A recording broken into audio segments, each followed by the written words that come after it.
Një mjek jep 5 këshilla të thjeshta që do t'ju mbajnë të shëndetshëm pas të 50-tave, ja cilat janë. Sipas një ankete të kohëve të fundit nga Age UK, pothuajse gjysma e britanikëve të moshës 50 deri 65 vjeç, 47% thonë se nuk ushtrohen mjaftueshëm pavarësisht shqetësimeve të tyre për shëndetin e tyre në të ardhmen.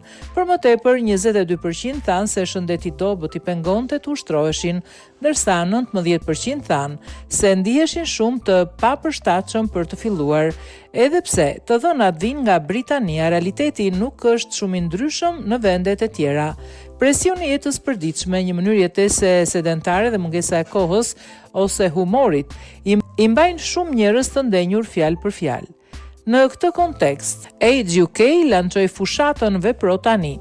Vepro tani plako më mirë, duke inkurajuar ndryshime të vogla të përditshme që mund të bëjnë një ndryshim të madh në shëndetin ton. Doktor Hussein Al Zubaid, i një mjek i përgjithshëm, jep dhe independent këshilla të dobishme atyre në të 50-tat që duan të rifillojnë. Bëjeni lëvizjen pjesë të jetës tuaj. Jeta moderne ka zhvendosur lëvizjen nga aktivitetet tona kryesore.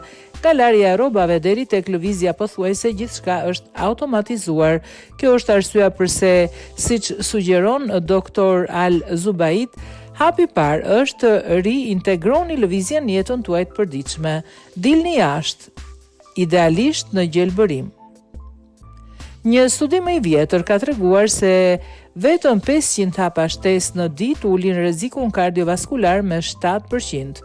Edhe disa minuta ecje në natyrë ndihmojnë, pasi përmirësojnë kujtesën, humorin dhe ulin tensionin, ndërsa mendja e qetësohet dhe riorientohet. Lëvizja nuk do të thotë që duhet të shkosh në palestër. Një pushim i shkurtër në park ose një shëtitje në lagje është e mjaftueshme sipas ekspertit. Bëni ushtrime me të tjerët. Receta perfekte sipas doktor Zubaidi është kjo: ushtrime jashtë me shoqëri.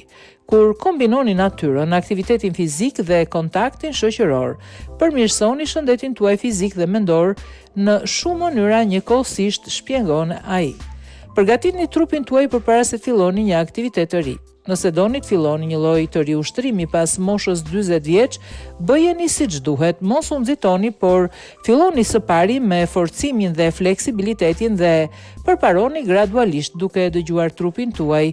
Nuk ka nevojë të kopjoni të tjerët ose të detyroni veten të ndiqni programe të gatshme që mund të mos ju përshtaten, vëren doktori. Qëllimi nuk është përsosmëria, por qëndrueshmëria në hapat vegjël.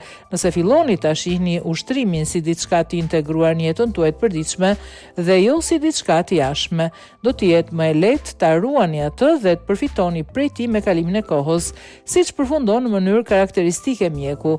Nëse nuk kujdeseni për shëndetin dhe kohën tonë në këtë fazë të